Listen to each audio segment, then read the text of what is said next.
Assalamualaikum warahmatullahi wabarakatuh. Nama saya Dita Resti Pratiwi. Di sini saya ingin menjelaskan hasil dari proyek WFH saya. Proyek WFH saya diminta untuk membuat halaman sederhana dengan menu login dan register dengan password dan terenkripsi, menu edit profile, dan menu output file Excel. Di sini saya menggunakan XMPP 173, code igniter 220, dan views dari Bootstrap, Start Bootstrap. Nah, nantinya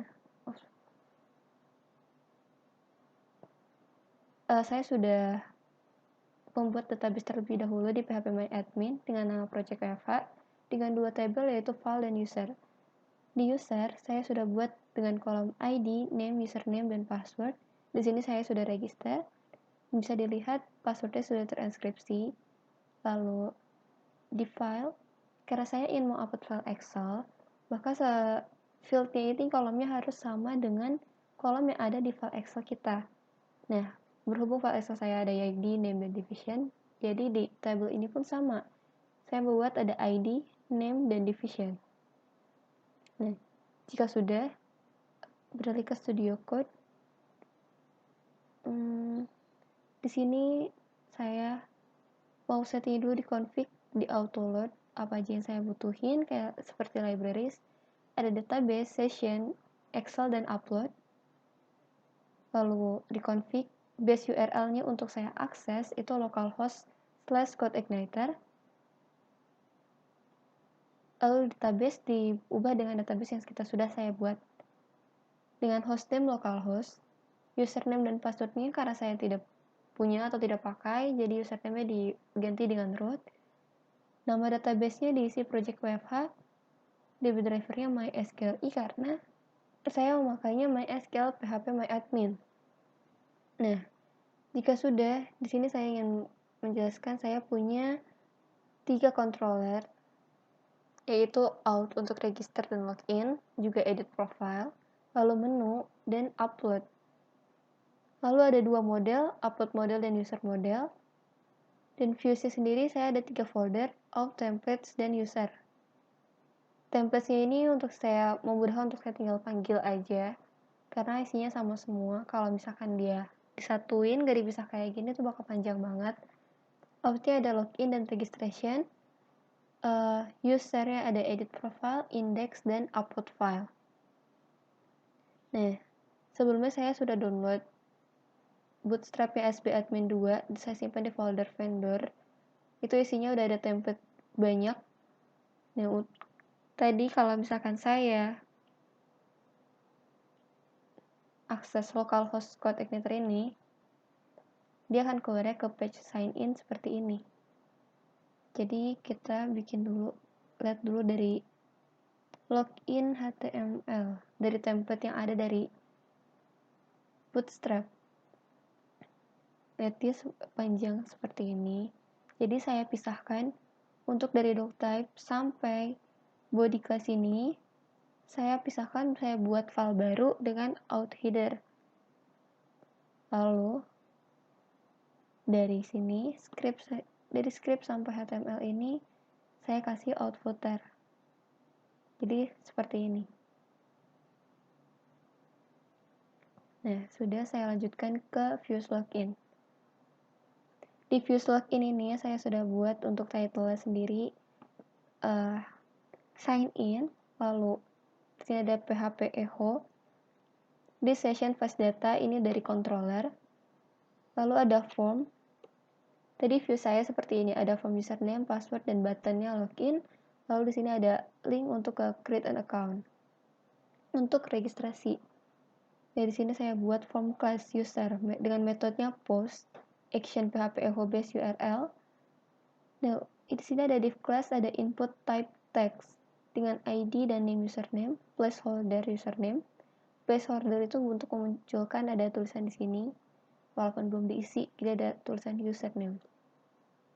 Lalu value php echo set value username.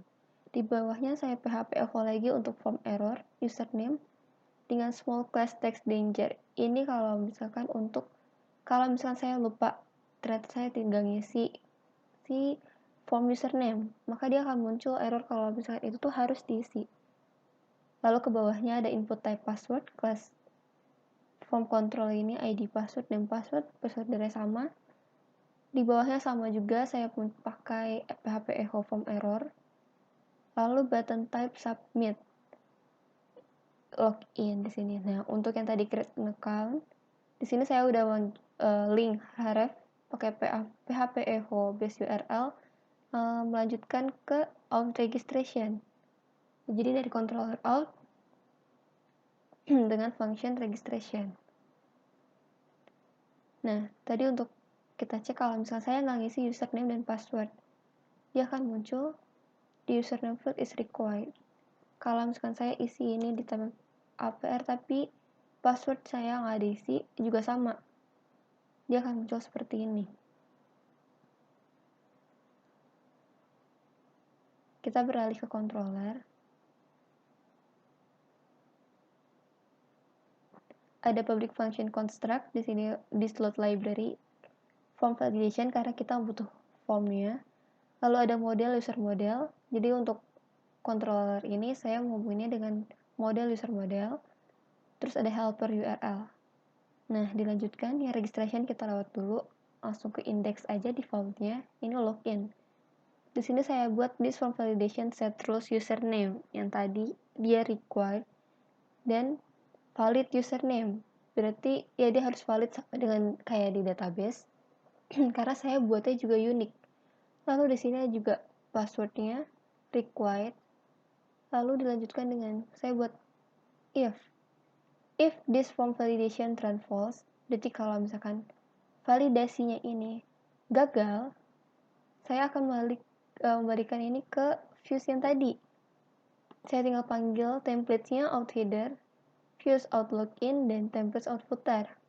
Nah, kalau validasinya sukses, dia akan melanjutkan ke function login yang di bawah ini.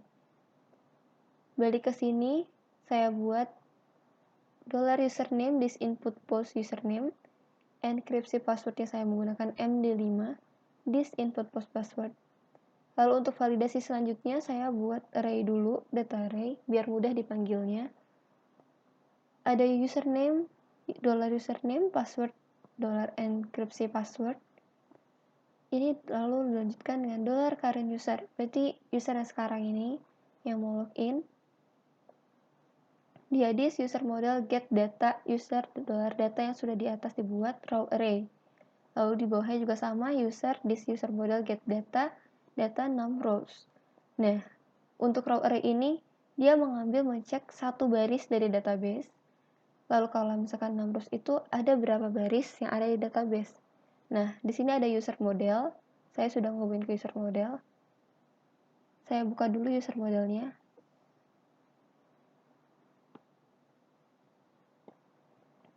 Nih ada public function get data $table $data, yaitu saya untuk ambil return $this db. Saya ngambil dari db get where table-nya, lalu datanya yang tadi sudah saya buat di controller. Lalu balik lagi ke controller. Di bawahnya nih if user lebih dari 0, kita buat data sessionnya dari ID, name, username, password dengan status login. Kalau misalkan sudah, kita set di session, set user data, lalu redirect ke menu. Base URL menu berarti adalah controller menu. Ini kalau misalkan validasinya sukses.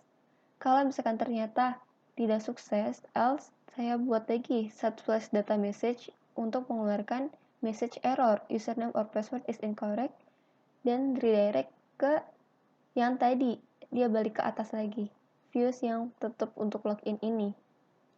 Nah, jadi kalau misalkan di sini saya salah,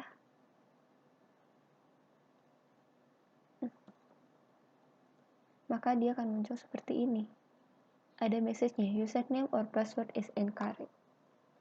Sekian untuk sign in. Wassalamualaikum warahmatullahi wabarakatuh.